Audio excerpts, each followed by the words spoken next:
Hi everybody, my name is Susan Thomas, and once, a long time ago, when I was a very different person, I almost made a huge mistake, a very final mistake. It would have been huge, life-ending. When I was a teenager, I suffered a lot.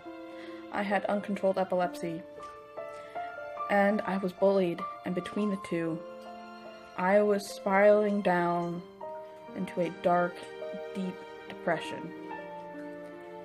And suicide was looking to be a great answer to the end of all my suffering, the end of all my pain. And one day, it came to a head. After I got home from school, I decided to go through with my plan. I'd planned it out in detail. I knew exactly how I was going to do it. I knew I had time before my dad came home from work. So I went to the kitchen, and there in the kitchen, with the Harvest yellow 70s countertops, I walked over to an old wooden drawer that was poorly put together, pulled out a paring knife with a wooden handle, and prepared to press it against my skin and carry out my solution to my pain, to my suffering, to make it end. Sorry. And I kept one eye out on that window, just in case something were to come along, or someone were to come along and interrupt me. I stood there for a good couple minutes, gathering my courage to just push down and end it all, carry out my solution. And as I was about to push down and let go of everything, my father came home. He pulled up in the driveway, and he did not know what he stopped me from that day. But I knew that I couldn't carry out my solution with him home. He'd stop me, and they'd know that there was something wrong, and I'd gotten really good at hiding how I was feeling. They didn't know anything was wrong. They didn't know I was suffering from such a dark, deep depression. I mastered the art of the fake smile.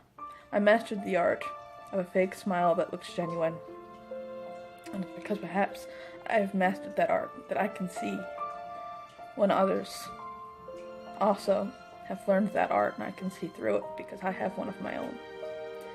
But he stopped me that day. And I know now, and I know today, that it was God that stopped me, because I bought him the time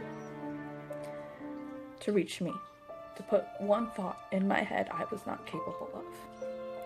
And that question was, how would your death make your parents feel? Something that hadn't occurred to me. At that time, all that really consumed my thoughts was how much better the world would be if I wasn't using up its air, if I wasn't taking up space. All I could see was, life would be so much better. And when I thought of that, I knew I could not put my parents through that pain. So I made a vow, I made a promise to God, even though I was pissed at him, that I wouldn't do that. I wouldn't put my parents through that. And instead, I'd focus on just taking one breath at a time. The pain didn't go away. I learned to ignore it and pretend it wasn't there. And that art of the plastic smile that looks genuine got better and better until I was even fooling myself. The pain never went away. I just became numb to it, didn't acknowledge it anymore. Years went by. I met my husband, and he was the one that introduced hope back into my life for the first time. Before I met him, I thought I was going to die alone. And in my mind, I couldn't even be the lonely cat lady because I was allergic to cats. So I had to be the lonely dog lady that smelled like dogs. And I love dogs, but I wanted cats. I wanted the stereotype. So I wasn't feeling great. And when I've met him, he helped me feel happiness for the first time in a long time. But I still wasn't all the way there. I was still depressed. My children came, and yes, I had true joy from that. And I love them. And that was just another reason not to acknowledge that dark part that was still very much alive in me. I knew I would never make any final decisions while I had children. Even though there were days I was really tempted. Even though I was finally getting a taste of happiness. And for me, what it took was when I found out my husband was diagnosed with stage 3 cancer, was going through chemo. And I looked in the mirror after we found out that I was going to have a baby girl. And I pictured the mother I was now and realized it wasn't good enough. That if I didn't change, I was going to pass on my poor self-esteem, my poor self-image, my misery, my bad habits onto my daughter and onto my son. And I knew something had to change. And I didn't know how to do that. I was lost. So I began researching, looking on the internet for answers. And one of the things I knew I had to change was I had to lose the weight, the baby weight. Because I was not happy with what I saw in the mirror. So I began looking into how to lose weight. And I came across a few things. I looked into the It Works, and it just seemed too gimmicky to me. It didn't seem like something that I could sustain over a long period. And the idea of using a wrap instead of changing my habits did not sound like something that was for me. I tried doing a few things on my own. I tried cleaning up my eating on my own, but there's so much conflicting information. I didn't know what was true and what wasn't, what was fad and what wasn't. I bought a couple DVDs over the internet, and they ended up some cheap workout DVDs that ended up being awful. And I hated them, and one made me feel really stupid. It was, well, it is kind of fun. It's a belly dancing thing. It wasn't for me. I'm not coordinated. I'm a girl who struck out at T-ball, so dancing workouts don't really work for me. And the Pilates, the cheap Pilates one I got was so advanced that I couldn't keep up with it. That's why I started paying closer attention to this girl, Rachel, on Facebook. She had lost the weight, and I wanted to lose that weight. So I reached out to her for help. She helped me get started. We had no money. We, were paying for my husband's cancer treatments. That took up a lot of money. So, I told her I couldn't afford a challenge pack. There was no way I could pay for that. And I desperately wanted to do it. So she told me about Beachbody On Demand. $40 every 3 months. And that we could do. That we could afford. And I took that first step. And I said, yes, sign me up. And I got signed up. Got put in a challenge group. And there was part of me that didn't think it would work. I was still really skeptical. It seemed too good to be true from the results I saw on her page. Her story seemed a little fantastic to me, but I was desperate. So, I gave it a shot, and I probably picked the worst type of program for me, and that was P90. It was a good program, and it's a fantastic program, and it's right for a lot of people, but it wasn't for me. But I forced myself to finish that program, and it helped me to lose 10 pounds. And for the first time, I truly had hope. I could see a light at the end of the tunnel. But while I was finally starting to see light and see a way out of all those bad feelings, my husband was going through cancer, and I knew he was going to be okay. But I also knew that if I had lost him, I would have been screwed. I wouldn't have had a way to provide for my children. If I lost him, we wouldn't know what to do. We'd have nowhere to turn. And I know my parents would help me out, but I wouldn't know how to get back on my feet and provide for them. So, I finally started paying closer attention to her coaching posts. And I thought, well, I can't work a 9-to-5 job because we can't afford it. Go to a 9-to-5 job to go back to my deli job, I'm going to be putting us in debt and not helping. I'll be digging the debt hole bigger, and that made no sense to me.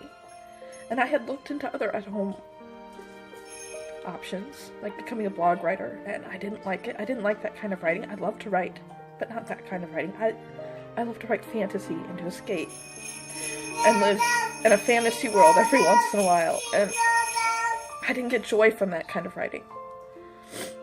So then I tried the survey things, and I quickly found out that to make any kind of income, I'd have to spend all day, every day, filling out boring surveys that were making me absolutely miserable just because they were so mind-numbingly boring. And that didn't work. And this coaching thing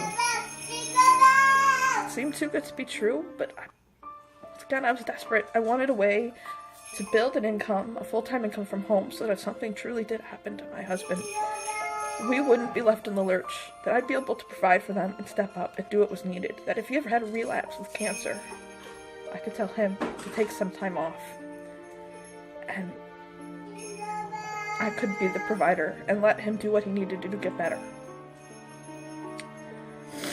And so I tried this coaching thing, and I contacted Rachel. I reached out to her. And I said, can you tell me more about this coaching thing? She got me into a sneak peek. This was probably the second one. My cousin, who is a discount coach, also told me about coaching. And I was still at the point where I thought it was too good to be true. But then when I joined Rachel's sneak peek, I think I was at a point where I was ready to hear it. And I heard what they had to say. And I knew that it was going to be hard. And that it wasn't going to happen for me overnight. And I'm still not quite there yet. Well, I have made it to Emerald. I'm not making a full-time income yet. I'm just making small checks here and there that are helping with gas or groceries. Things like that. But I can see the horizon. I can see that I'm going to make it. And I don't have any doubts. And I can see that I am helping people this way. That I'm reaching out and helping people. That I'm helping them have the courage to finally do something for themselves. Help them find hope like I needed hope. That's what this has done for me, this coaching thing. It gave me the tools I needed to finally conquer that depression and fight it back. And while yes, it does still try to rear its head every once in a while, I now have the tools to beat the crap out of it until it has no power over me. Beachbody was definitely a tool that God put me on the path to, that God pointed me to. God made it clear that this was my purpose. And every time I've had doubts, He's reassured me I'm on the right path. And I'm going to keep walking this path that He's set me on. I'm going to be the best damn coach ever. No matter what people say. I don't care how much doubt you have. How much you may think this is a scam. This has saved my life. This has given me hope and given me true joy in my life. And I know it can do the same for you. If it can change my life that radically, it can change yours too. If you just let it. And if you're looking for life change, if you're in that same hopeless spot that I was in, reach out to me. Let's talk. Let's see if this is for you. We can start small, one step at a time. And let's just see about helping you find your joy, helping you find your purpose. I would love to talk to you. So if you're in a dark spot right now and you want help, feel free to reach out to me. Message me, or email me, or leave a comment. If you'd prefer to talk over the phone, I'm fine with that. Just message me and let me know. We'll set up a time. I look forward to hearing from you. Please, like and share this post. Maybe someone you know needs to hear this message today. I look forward to hearing.